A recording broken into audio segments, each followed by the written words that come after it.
तो चलिए बात जरा फिर से एक बार राजभवन की करते हैं। सीधे आपको लेकर चलते हैं राजभवन। आपको बताते चले कि जम्मू कश्मीर नेशनल कॉन्फ्रेंस के वाइस प्रेसिडेंट और जम्मू कश्मीर के नए चीफ मिनिस्टर बनने वाले चीफ मिनिस्टर उमर अब्दुल्ला राजभवन पहुंचे, जहां पर उन्होंने लेफ्टिनेंट गवर्नर मनोज सिन्हा से मुलाकात की और उन्हें सारी वो लेटर्स दे दी जो उन्हें सरकार बनाने के सपोर्ट में आए हैं, जिसमें आम आदमी पार्टी के का भी सपोर्ट उनको मिला, इंडिपेंडेंट कैंडिडेट्स का भी सपोर्ट उनको मिला और कांग्रेस का भी सपोर्ट उनको मिला। और उन्हें एज पर उमर अब्दुल्ला के मुताबिक उन्हें यह बताया गया है कि करीबन 2 से लेकर 3 दिन लग सकते हैं, जिसके बाद वो और उनके मिनिस्टर्स यहां पर ओथ ले सकते हैं। और उमर अब्दुल्ला ने क्या कुछ कहा राजभवन से निकल कर, आइए सुनाते हैं आपको।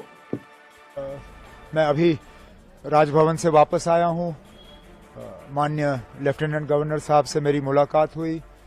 मुलाकात के दौरान मैंने उन्हें नेशनल कॉन्फ्रेंस, कांग्रेस, सीपीएम, आम आदमी पार्टी और जिन इंडिपेंडेंट्स के तरफ से नेशनल कॉन्फ्रेंस को समर्थन की चिट्ठी मिली है, उन्हें उन चिट्ठियों को मैंने लेफ्टिनेंट गवर्नर साहब के हवाले किए और उनसे गुजारिश की कि जल्द से जल्द वो तारीख मुकर्रर करें ताकि यहाँ ओथ लिया जाए और लोगों की चुनी हुई हुकूमत जो है अपना काम संभाले। किस तारीख को सर ओथ सेरेमनी?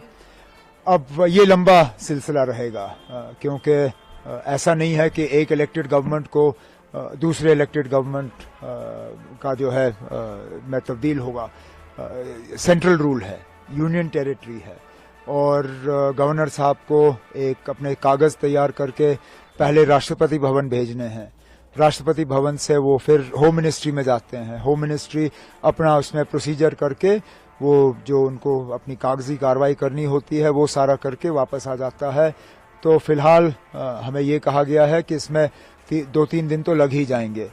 तो अगले हफ्ते ट्यूसडे वेंसडे से पहले मुझे उम्मीद नहीं है।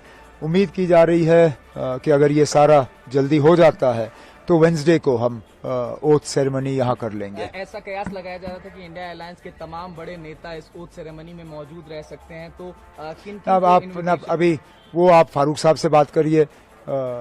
इंडिया ब्लॉक के लीडर वो हैं और इन्विटेशंस अगर जाएंगे तो उनके तरफ से जाएंगे। मुझे जिनको इनवाइट करना होगा वो अपने तरफ से मैं कल बैठ के उन्हें जो है दावत दूंगा। लेकिन फिलहाल तो अब ओथ की तैयारी हो रही है। आज कांग्रेस लीडर्स भी मिलने आए थे, तो क्या कोई डिमांड्स या कुछ नहीं, उन्होंने अब डिस्कशंस तो हमारी रहती हैं, हम मिलके हुकूमत बना रहे हैं। उनका जो है लेटर ऑफ सपोर्ट हमें हासिल हुआ है और उन्होंने आज अपनी बैठक की। उनकी अपनी बैठक में उन्होंने अपने हाईकमांड को इजाज़त दी कि वो सीएलपी का जो है फैसला करें, सीएलपी लीडर का फैसला करें। तो हमने जो अपनी अंदरूनी बातें करनी थी वो हमने की। तो काफी इंडिपेंडेंट कैंडिडेट्स भी अब ज्वाइन इन कर रहे हैं। एनसीए ने देखा पिछले कुछ दिनों में, तो क्या स्पेकुलेशन है कि और जो बाकी हैं वो भी ज्वाइन करेंगे, ऐसा कुछ? न, ऐसी बात नहीं है। ये आमतौर पे वही लोग हमारे साथ जुड़ रहे हैं जो पहले भी हमारे साथ जुड़े हुए थे। एक आध को छोड़ के ये सारे वही हैं जिनको शायद अलायंस की वजह से अपनी सीट नहीं मिल पाई और वो आज़ाद उम्मीदवार के तौर पे इलेक्शन लड़ के गए और जीत गए।